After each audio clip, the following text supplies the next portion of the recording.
Hi, it's Peter here from MiniModelPaint Studios, and today we're going to take a look at Citadel's new range of technical paints. This Imperial Primer, of course, is not one of the new paints. We're going to be looking at Agrellan Earth, but before we start using the Agrellan Earth paint, we need to prep our base. We need to prime it so that the Agrellan Earth paint can have something to grip onto.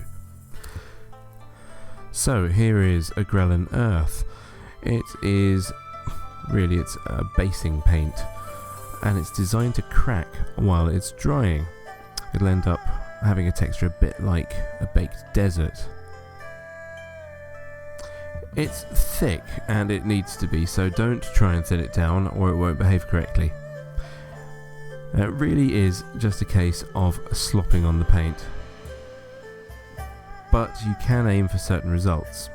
Now here you can see that I'm using an old brush. I would never think of using one of my nice Kolinsky Sable brushes for this job. This is not a friendly paint to quality brushes.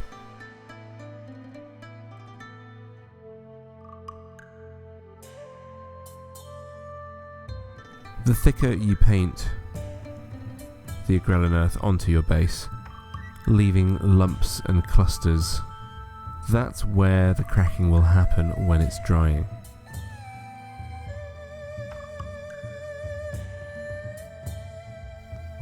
Don't spread it out thin. You won't get a clean texture from that. You won't get an interesting texture from that.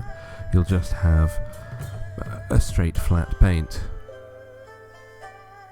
So here, as you can see, I'm dotting on lumps, thick, horrible lumps of paint, which you'd never want to use on a model in that way.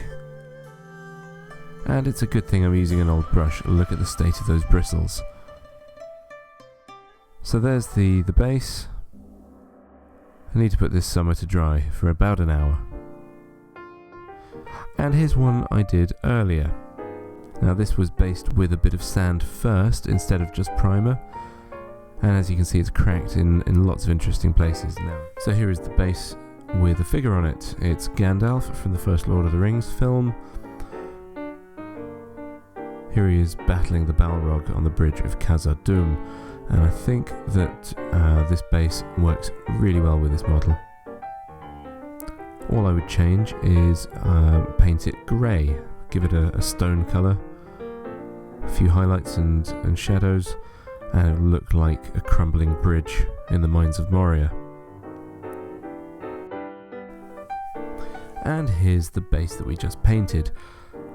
It's about 20 minutes dried, and as you can see around the outside, this is where we slopped on the paint a bit thicker, and it's dried a little bit more subtly, but not quite down that middle yet. Needs another half an hour or so. I really like this paint. I think it'll get a lot of use for bases and maybe even on some figures.